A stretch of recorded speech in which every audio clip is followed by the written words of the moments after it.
Welcome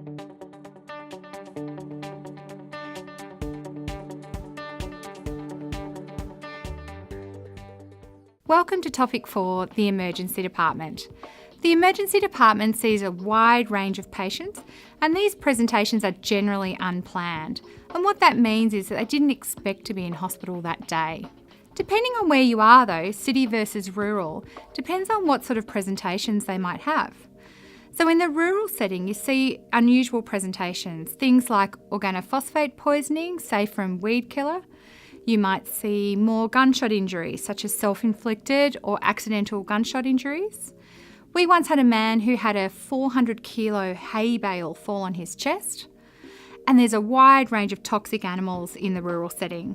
They might be snakes, green ants, or spiders. Triage is a French word that literally means to sort and sieve.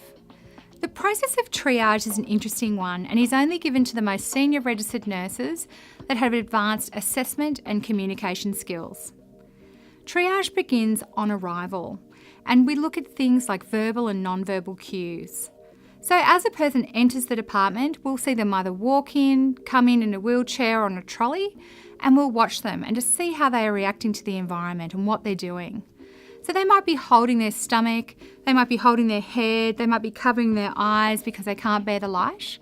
So there's lots of different things that we can pick up. We then go over and we take people's pulse, and we do that for many reasons. First of all, we can see if the pulse is strong and steady, weak or thready, or if they're pale and sweaty, or if they don't want you to touch them at all. And it also lets us start to build a rapport with these patients. So there are certain things that we need to look at and certain tricks that you develop over time. And the tricks that I've learned are beware the quiet child. So the child that doesn't react well to the environment, that's just lying still, that allows you to put in a needle, that child is sick and needs to be sorted quickly. Also beware the stoic person, the person that looks to be in pain. They might have, a grimace on their face, they might have a raised blood pressure or pulse, but they don't want to be a bother. They don't want to tell you what's wrong. They're like, no, these people are all sicker than me. So those people, you have to try to prise the information out of them, and that's how we communicate as well. We need to get as much information as we can so we know how to treat these people. So there are some triage examples that we can look at. Let's look at 2 examples of breathing difficulties.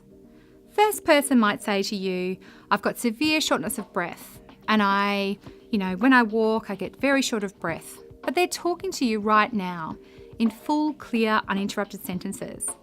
What that's telling you is that they're upright, they're talking, and they're not confused, so they don't need to be seen immediately. On the other hand, you might have someone with a severe asthma attack that's coming in that can't breathe at all. That person needs to be seen immediately, otherwise they could potentially die. Think of another example. A person has fallen over into the gutter and they've broken their arm. We know that it's bent. We know that we can see that it's immobilised, that they have a nice strong pulse in their hand and they can move their fingers. They're not in a great deal of pain, but they do need to be treated. We have no doubt that that needs to be managed and it's more than likely broken. But let's pretend at the same time a newborn baby comes in with its mother and it's having a seizure. That child must be seen first because it's potentially a life-threatening situation. Next, we're going to talk about triage categories. In Australia, there are 5 categories, and we're going to look at each of those individually. Then we can decide how do we determine what the difference is between each of those.